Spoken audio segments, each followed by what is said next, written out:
All right. Hello, PowerShell 24-hour global event. It's good to see everybody. Hello to everyone out there.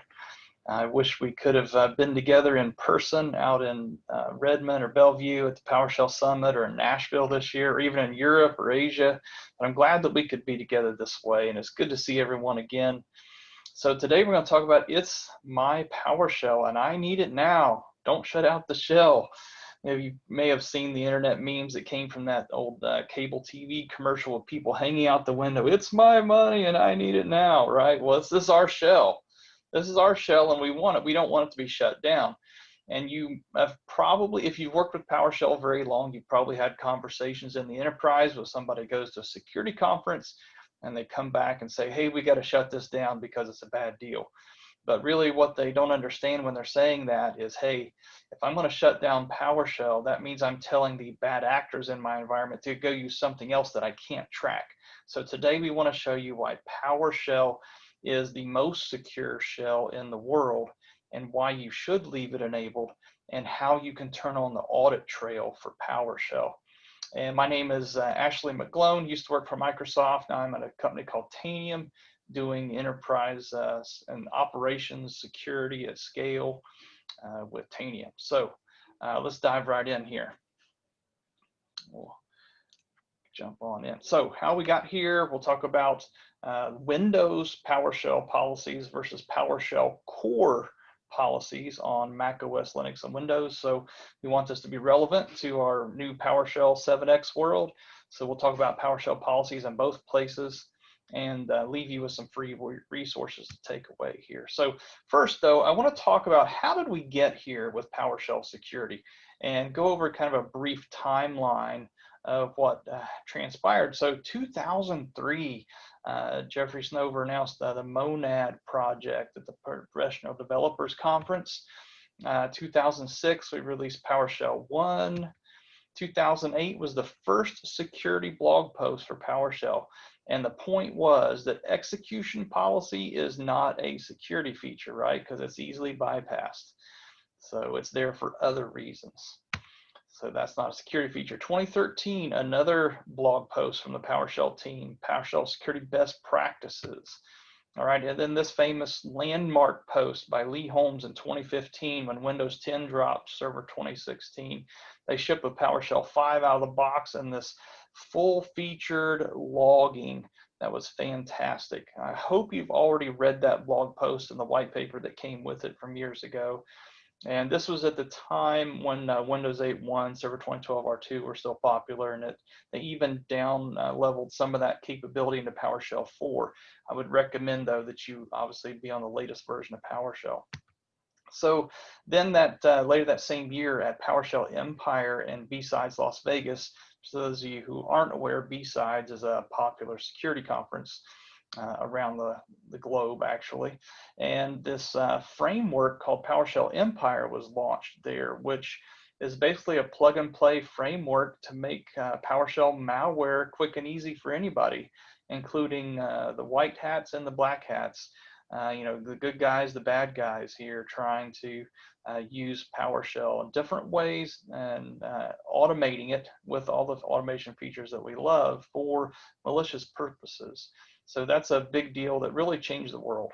This is what introduced a commodity malware or took the malware to commodity status where it just made it easy for anybody to do it. 2017, Lee Holmes and Paul Higginbotham presented this blog post, and I've actually watched them present this at the PowerShell conference one year out in Seattle or Bellevue. And basically telling that, look, see the green bar that goes all the way across? PowerShell is the most secure scripting language in the world. And there's a number of features that they implemented to tell us why. So it's really is still the preferred, most secure scripting language in the world. And then 2017, also Matt Graber, very popular Windows security guy and scripter, says, look, PowerShell security transcription is so good, this logging and transcripting in PowerShell, that he's going to move on to other techniques to do his malicious testing, because you can see everything that happens in PowerShell, right? And he also made this point. he said, look, you can burn PowerShell with fire in your organization. In other words, just rip it out altogether, but that's not going to solve the problem necessarily. PowerShell is not how people get in and own your company. This is not how the bad guys get in. PowerShell is what they use once they get in. And that's what we want them to use because we can actually track it. So this is actually a case of why we would want to leave PowerShell turned on with all the logging. So we can see fingerprints when the bad actors are moving around our environment. Next year, PowerShell Core launched. We have this JSON file here, the PowerShell security policy we'll take a look at here in a little bit. So even cross-platform PowerShell released with logging and transcription abilities that we'll look at here in a minute. And then 2019, that PowerShell Empire we just talked about, the founders of that tool declared it as dead. And they said, look, there's a whole lot of other better things out there. The industry's moving on. There's a lot of, C# based or even JavaScript based, all types of other type of less trackable ways to do malicious things in the world.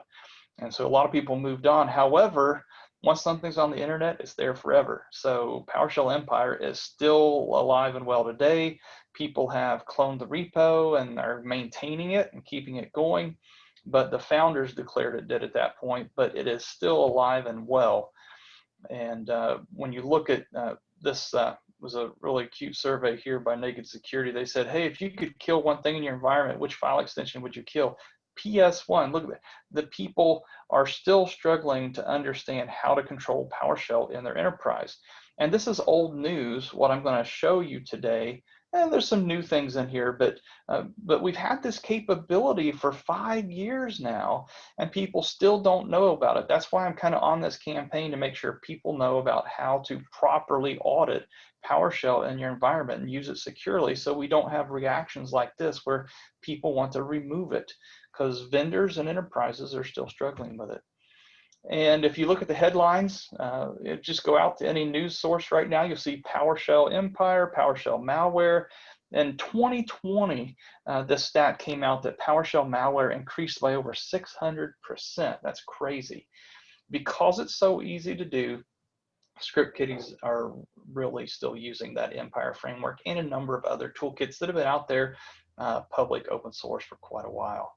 Also, earlier this year, back in January, during the Iran cyber attacks, we saw some guidance from the US CERT that was helpful, but it was not helpful. And this is, again, one of those examples in the highlighted blue area there, turning off PowerShell or restricting it, right? Restricting it is better. We can do that with GIA and some other techniques.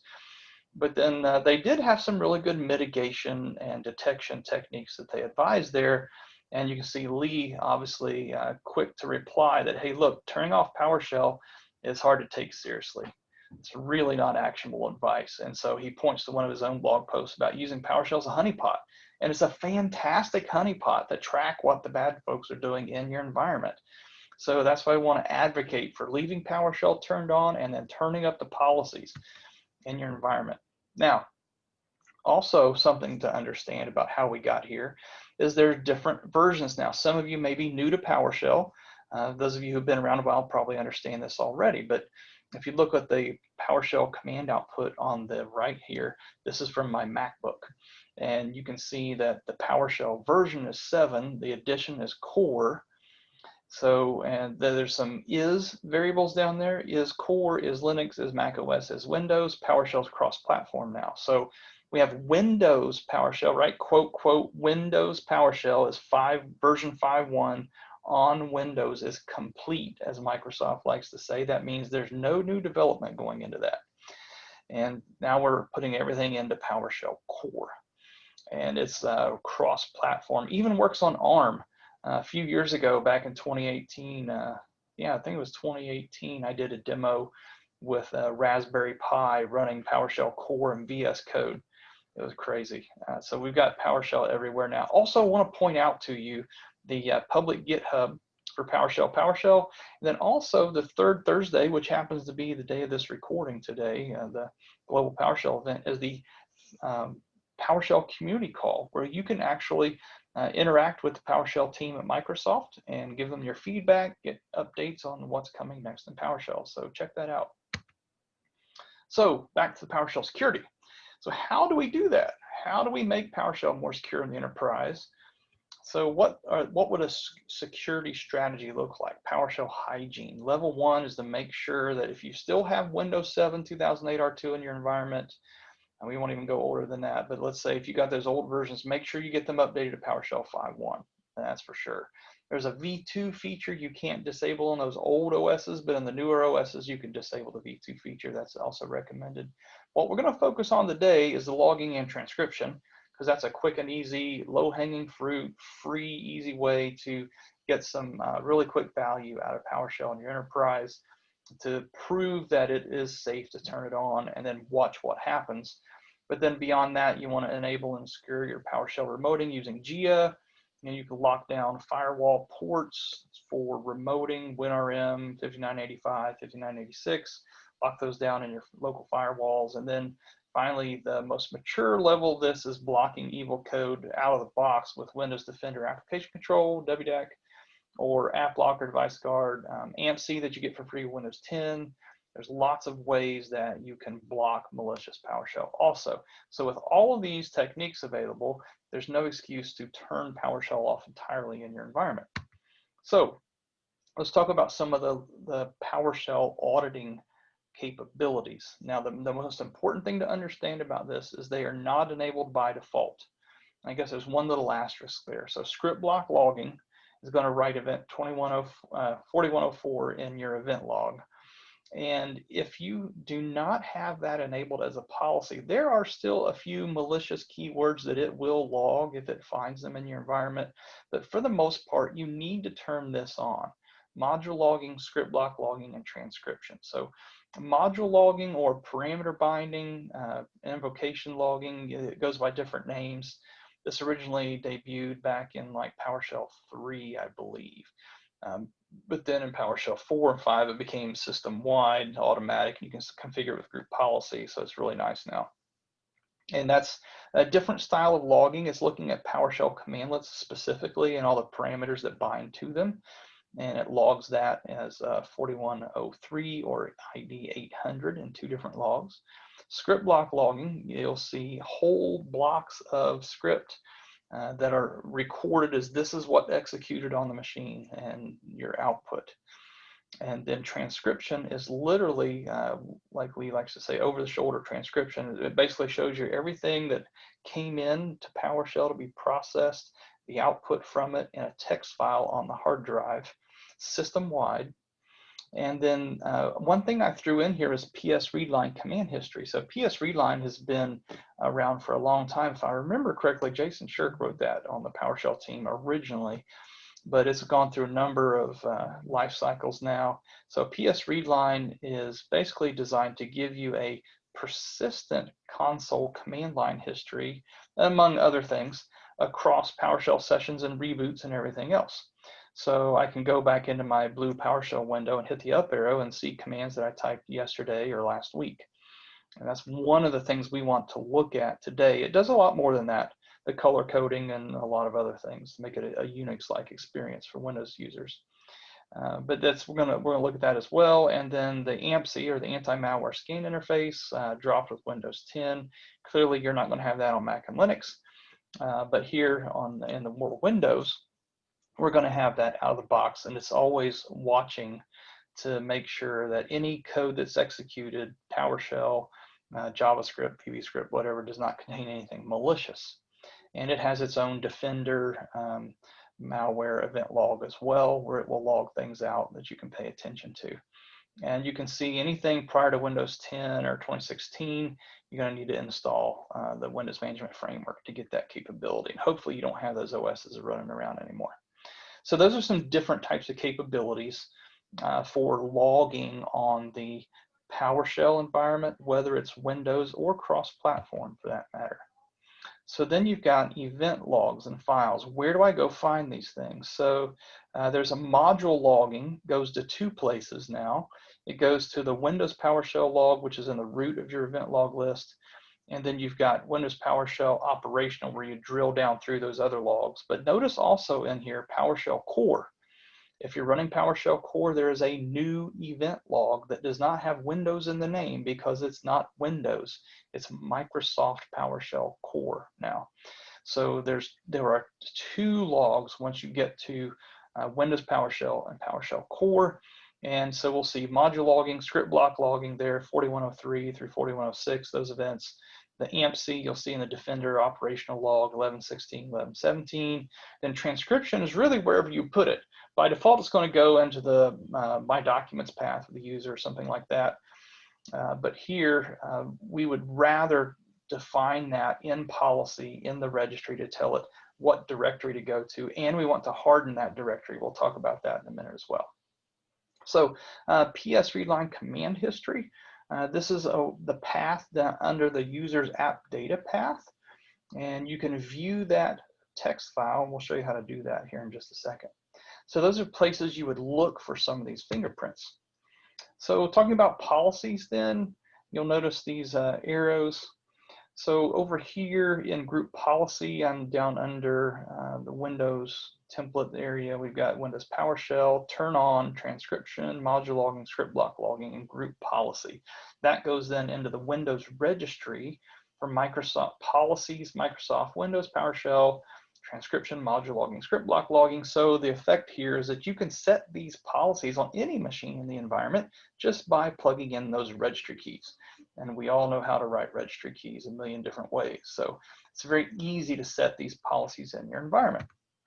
Now, I want to point out, if you're installing PowerShell Core and you want to log it, you need to be careful how you do the install, because there is a checkbox now on the graphical installer or the command line installer or the package, however you decide to deploy it. Make sure that you check enable the register Windows event logging manifest, because when we see in the install path here for PowerShell 7, you'll see the core instrumentation, and then this install PowerShell remoting, install PS core policy definitions, and then register manifest. And that script basically calls WEVT util, which is the Windows event log utility, and it registers this PowerShell core provider in the event logs to record PowerShell core events. The reason this is different for Windows is because it's cross-platform now.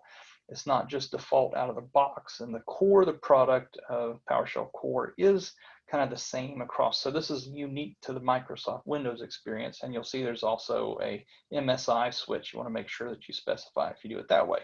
So that being said, make sure that you get your PowerShell Core logging enabled at time of install.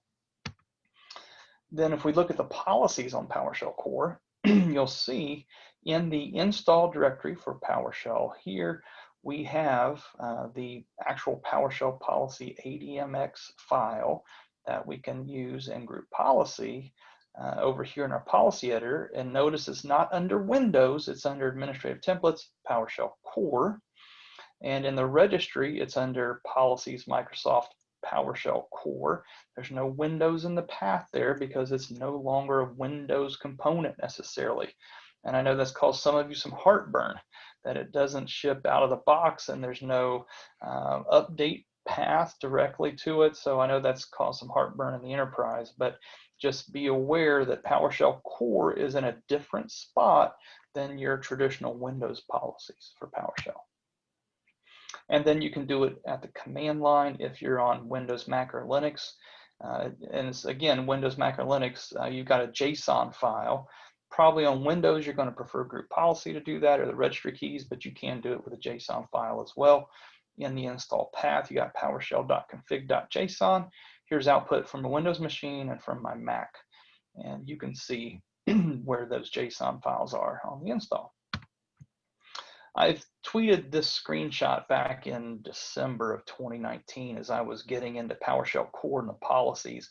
And this is obviously Windows PowerShell, but you can see here a config JSON, and that's directly configuring it rather than using the registry or group policy. And so you've got your JSON file settings, you've got an encoded command here that's going to be executed. Oh no, what did they do in the command? I can see it over here in my transcript that's enabled. I've got the encoded command, I've got the plain text, and the transcripts directory for PowerShell Core here that was defined on my endpoint. I can also see it behind me in the Windows event log.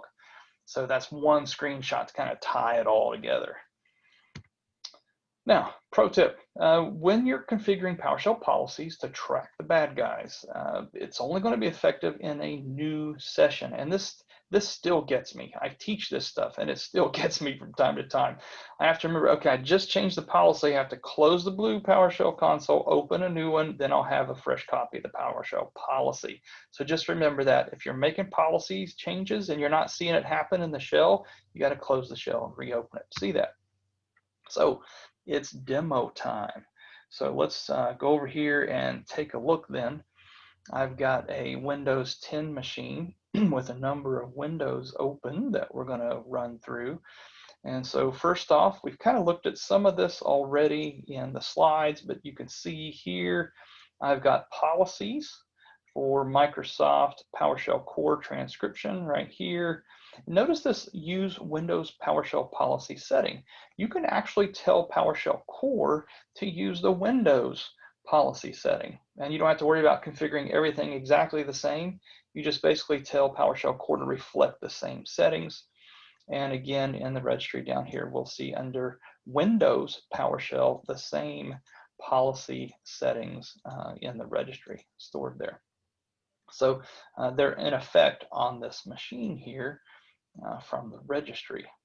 So let's go over here to PowerShell console and let's see if we can track some things. So let's run a command, get process -id 0. All right. And that's now going to go into the event log. It's going to go into the transcripts. Those things are turned on. But what if we type something like this, invoke -mimikatz? If you've not heard of that before, that's badness. All right. So I try to run that. And notice that anti-malware scan interface says, hey, this script contains malicious content, has been blocked by your antivirus software. That's Windows Defender real-time scanning taking effect there with AMPC.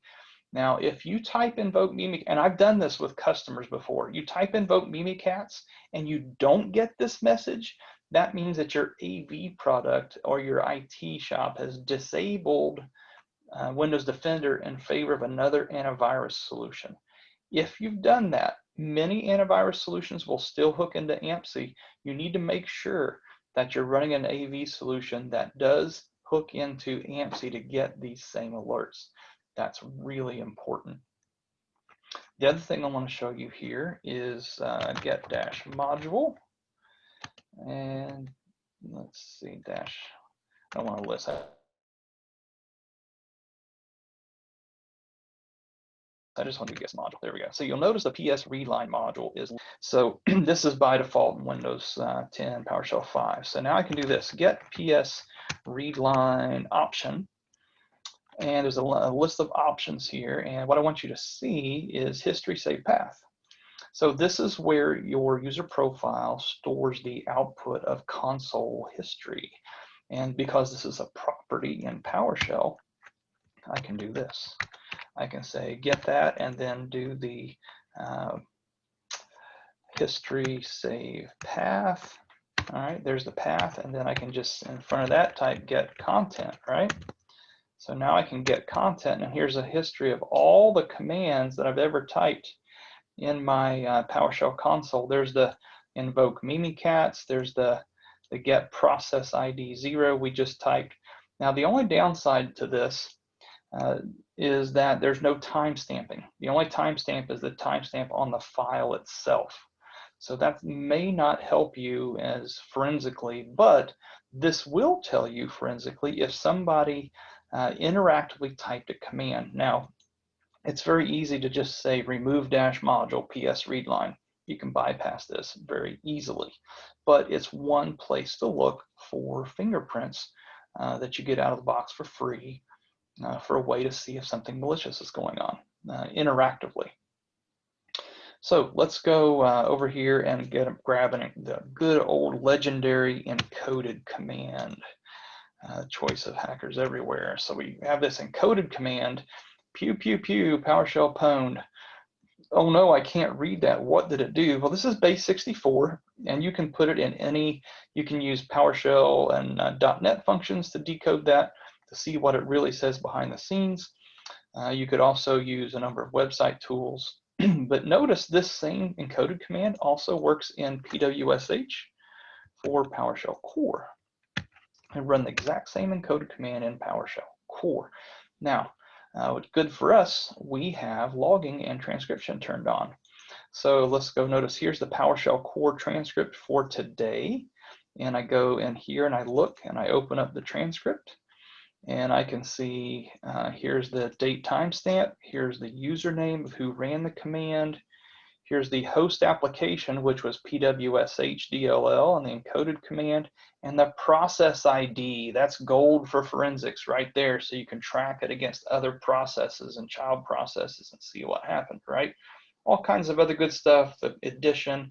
But then notice down here, we've got IEX, the alias for invoke expression, and we're just dumping the string to the screen. So goodness, they didn't do anything bad to the machine.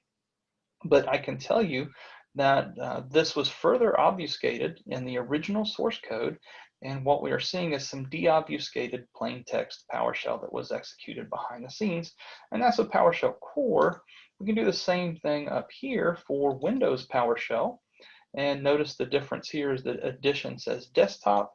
We've got a different process ID, same encoded command, same username, date timestamp, and we can see what they did. So that's why we want to turn on logging and transcription in our Windows world, so we can see what is happening.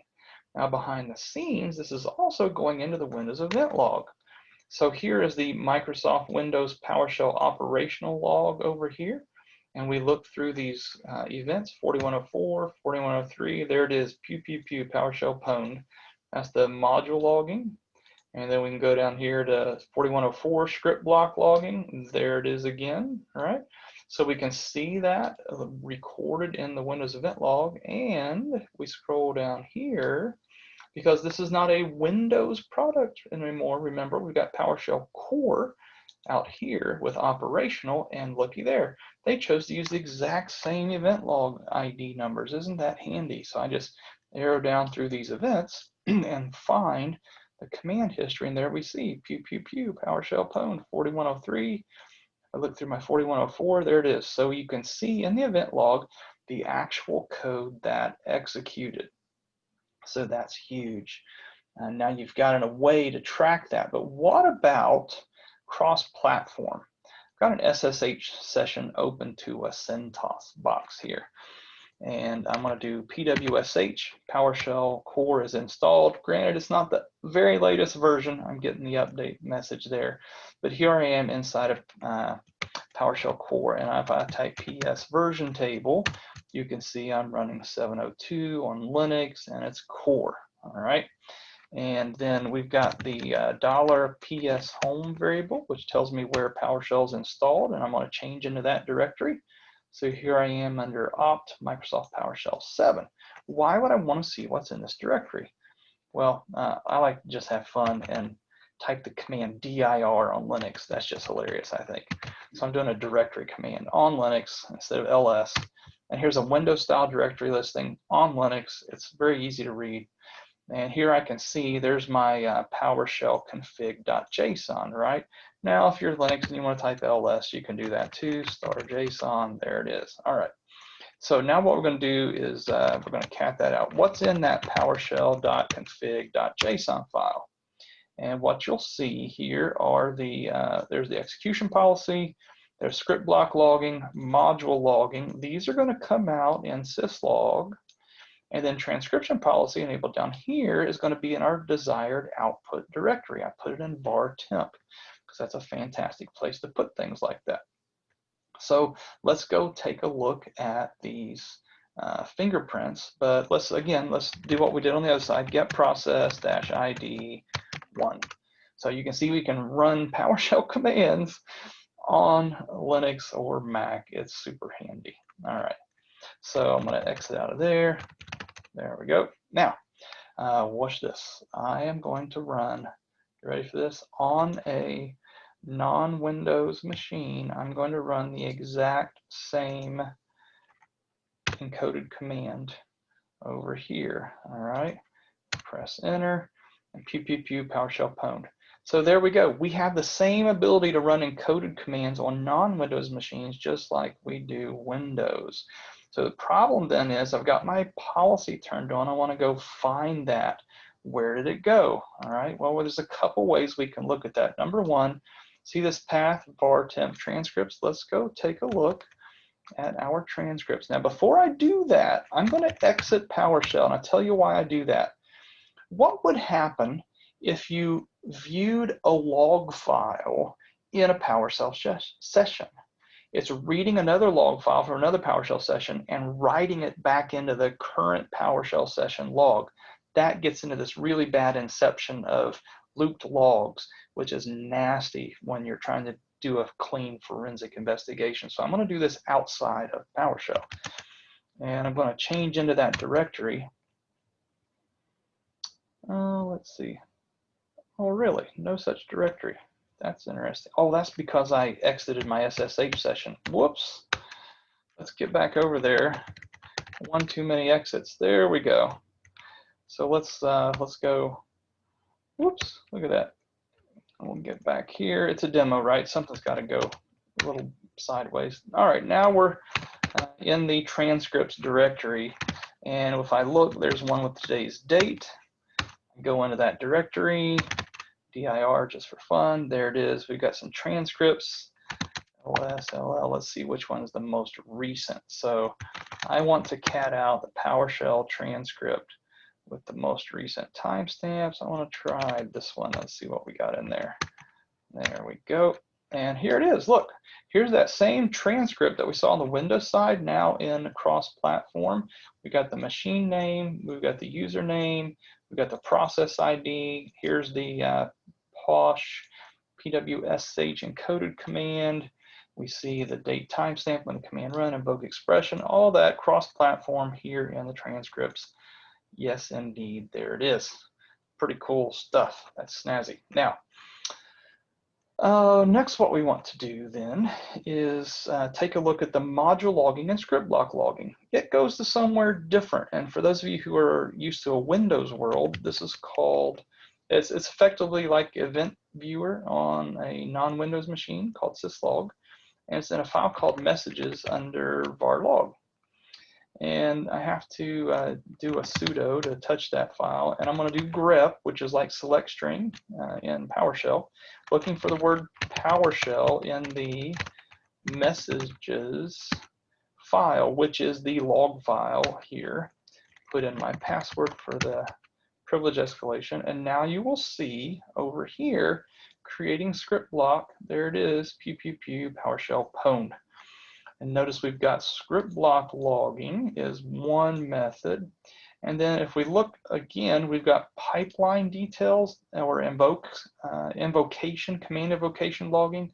That's module logging that goes by those three different names. So we've got two different ways that the same command is logged here in syslog. So what I want to do now is have some fun with this. Let's do a sudo tail -f messages. So we'll tail the file and we'll just watch anything coming into the file. Over here in the same SSH session, another RDP window for the Windows folks, into that same box, I'm going to type PWSH. And now I'm in, like they say in the movies, I'm in PowerShell on another session on that same box, and we saw script block logging kick up when we initiated that session. And now over here, I say, hello PWSH. And over here in script block logging, we have it. We've got pipeline details here for the module logging. And if we scan through there, we should be able to find hello PWSH. And then down here, we can see it as well in script block logging, hello PWSH. So that's an example of the different ways and places you would find logging in a non-Windows world with PowerShell Core. So not only do we want to keep PowerShell around in the Windows space, now you're beginning to see it take hold in the non-Windows space. and we have to be able to track it and audit it. And I think this is where we've got a leg up on a lot of other shells out there. We can really have detailed logging, another reason why to use PowerShell in your cross-platform environment. But I want to give you some cautions. Be careful out there. Some things you need to know before you just go do all the things and turn on logging everywhere on all machines. That's a good strategy, but there's a couple cautions I want to give you. So number one, you need to be aware that bypasses are well known and have been around for years for many of these logging techniques. Because of that, that's why you want to make sure you turn on all the logging, the transcription, script block logging, module logging. You want to turn all of those on so that you've got multiple places to look in case one of them was bypassed by the malware in use in your environment. You still have the other logs to look at. That's important. Also, transcription can cause some known issues. These are ones that I've run across in the field working with customers. Had a customer where it crashed their citrix farm, literally turning on PowerShell transcription. There's a KB article on the Citrix website that if you turn on PowerShell transcription on a Windows Citrix server, it doesn't do nice things. And I've shared this feedback already with Joey and the team quite a while ago. But it can cause some heartburn there. So be careful when you're deploying transcription specifically. I haven't heard of any issues with module logging or script block logging. But then also that ADAC, AD Administrative Center, the little PowerShell version of Active Directory used on computers, it can hang if you have transcription enabled. And then SCOM, some management scripts will fail if transcription is enabled. And I saw a message from Microsoft support a while back that a customer forwarded me saying that they may be disabling transcription automatically if you have SCOM running on a box. So watch out for that one in certain versions.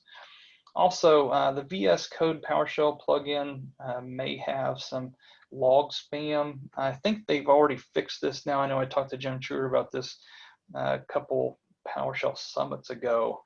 But I know they were working on the problem there was a script analyzer, was a PowerShell script firing in the background. And if you just open VS Code and have nothing up, it's going to continue to run script analyzer, and that's going to just spam your logs. So this is not a big deal, but just be aware of that.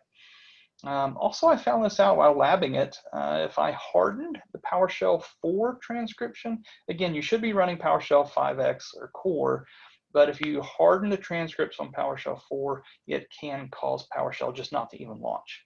So beware of that. And you want to harden your event logs by setting ACLs on them. So not everybody can get in and view those logs because there might be some privileged secrets in those scripts. I know nobody listening to this call would ever put a password in a script, but you might have other sensitive things in there that you don't want people to just go looking through the logs. There are some attackers who hope that you have PowerShell transcription turned on, because then they can go see in the module logging, script block logging, they can go look through there trying to find paths to resources in your environment and so forth. So you want to make sure you harden those logs by setting the ACLs appropriately. And I'm really interested in your feedback. Reach out to me at goateepfe on Twitter or email me at the slide at the end. I'll close and give you my email address, because I want to know if you've run into issues, other issues with this in the environment. Because the first thing when people push back, when you say, oh, I'm going to turn on logging in the environment, they say, okay, is it going to consume resources on my machine? What's it going to break, right? So here's a known list of things that I've compiled based on field experience. I've only run into one person who ever did a detailed performance analysis, and at the end of the day, there really wasn't much impact to the machine with turning on all the logging. So some resources that I prepared for you and following up on today's talk. So I recognize that I'm presenting this content to the PowerShell community, and there are some really sharp content creators out there and who've shared a lot on the PowerShell gallery. And I'm going to just make this disclaimer. This is a work in progress, but I've written a PowerShell module. It's on my GitHub, and it doesn't meet all the community requirements yet. It doesn't have tests or anything. This is just raw code. It's put in some clean functions for you to manage PowerShell policies effectively. Because the problem that you run into is I use group policy to turn on transcription. Now all of a sudden, it's going to be writing text files until the cows come home, till the sun goes down, until my hard drive fills up. It's going to continue to write transcript files. Somebody's got to clean that up, right? You need to harden the transcript files and the logs and make that convenient so that you can just simply run a script that'll apply the correct ACLs so that only local system and administrator can get in and read those things that everyday users can only write into those things, right? So you want to harden them appropriately. Also set the event log size. The event log size out of the box is like 15 megs on these PowerShell logs, and that's not going to get you anywhere. So you want to increase the log size. And then in addition to just basically setting the registry keys if it's a non-domain machine especially. And then what happens when there's an event? Somebody's hacked us and we want to find where the malicious PowerShell commands are. I've created a PowerShell set of commands that will go search those different log locations we just looked at. But I want to again warn you to do that on a dedicated box, because if you do it with PowerShell, it's going to introduce those same search terms into the local log. So just be careful with that. But in a proper forensics context, that would be fine. So again, I'm not claiming that this is world-class code, but what I've done is given you a really handy module. It's out there on my GitHub where you can go and manage some of the sideline issues that you run into when you turn these policies on in the environment. Also, some free resources. Now, when I presented at the PowerShell Summit last year in 2019, we did a hands-on lab. It was received really well. A lot of the things we did today in this demo, you'll get to do, and I'll walk you through step by step how to do those in that lab. And it teaches you as it goes through. There are PDFs and supplemental script files, everything here on my GitHub that you can use to go teach yourself more and arm yourself for these conversations about how to properly deploy and audit PowerShell in your enterprise. And then if you want to install PowerShell cross-platform, there's a link. Also, there'll be a PDF of this deck out on my GitHub, and you can reach me at ashley.mcglone@tanium.com with any questions. And on Twitter at goatee.pfe. I'd love to have a conversation with you and see what you're doing in this space, any issues you've run into, and how I can help you. Also, I work for a company called Tanium, and this isn't a commercial for them, but I just want to mention that when I left Microsoft 3 years ago to come to Tanium, I knew that we had some issues coming from Microsoft with we weren't able to implement all the features we wanted around making this policy management as smooth as possible. And then once the next problem to solve there is if I turn on this logging across thousands of machines in the enterprise, how do I know where the events are happening, right? How do I go crawl through all those haystacks looking for needles, thousands of haystacks? And so what I did when I came to Tanium was I wrote some content that would help you automate this with speed and scale so that you can implement the settings, inventory the settings across your environment, look for a known list of bad commands to see if they're running anywhere, crawling all those logs. So I'd love to share that with you as well. There's a video series on YouTube. You can check the bit.ly link there if you'd like more information on that. So thanks very much, Global PowerShell community. It's been great to share this hour of the 24-hour PowerShell conference with you. And I'll be over here in the chat window. So if you have any questions, you can reach me there or email or Twitter. I'd love to talk to you more. So I hope you've enjoyed the talk today, and don't shut out the shell. Now you've got all the information you need to make an educated case to your security team of why you would want to leave PowerShell on and use it to your advantage.